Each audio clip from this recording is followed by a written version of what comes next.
Hi and welcome to this short video on how do I go about becoming a driving instructor. So it's just following on from going through the downloadable guide in just a little bit more detail really.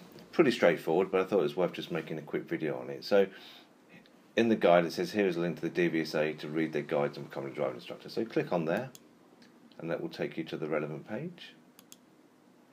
And then you can have a look through that. There's lots of content on the left hand side.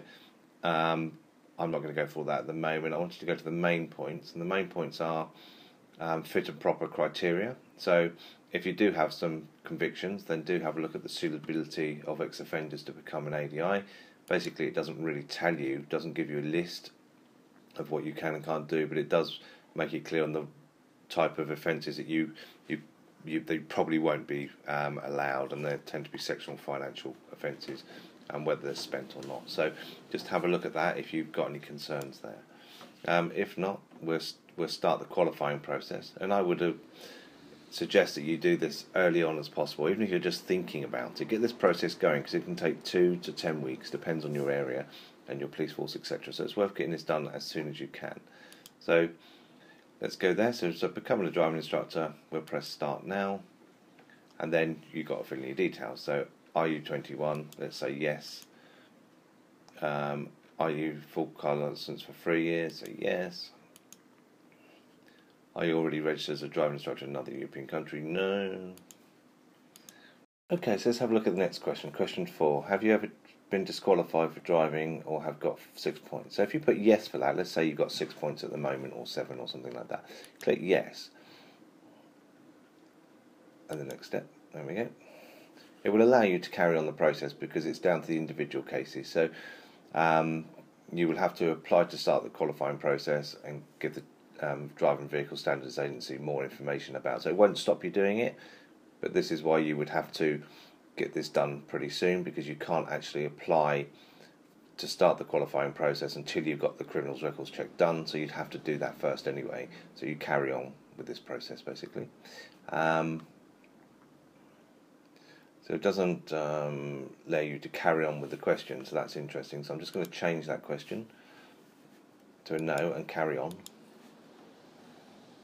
And then what type of car license for? So let's say we go automatic. We're going to get another window come up now that says, is your license limited to automatic cars because of disability? We'll put yes.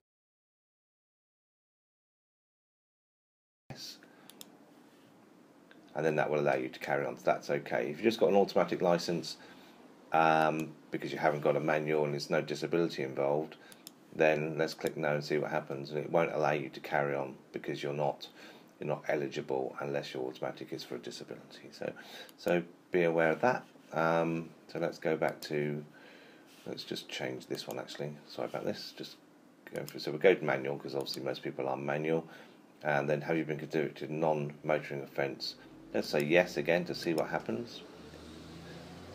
Again, you can start the applying process, but you must then contact then give them more details, and they will make a decision from that. So let's change this answer. No, and then let's press next step. You can start to apply to become an ADI, get the criminal records check, etc. And so now you click on that bit, and it takes you through the process. So you start now. And then you'd fill in all your details. You're going to need an organisation pin, and people get confused with this because they haven't got one. But if you go back and you go down, it's got the details here. So before you start, so read the before you start.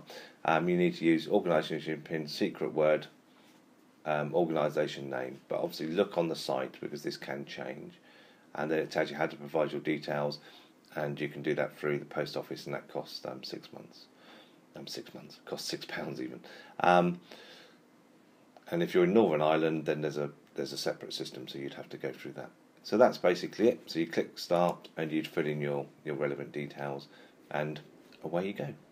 Hopefully that was useful. But as I said, I would really do this as soon as you've qualified, as soon as you think about going through the process, because if you do that, then even if you decide not to, you're working your way through it, and you can start cracking on with some of the other things we talk about in other videos. Thank you.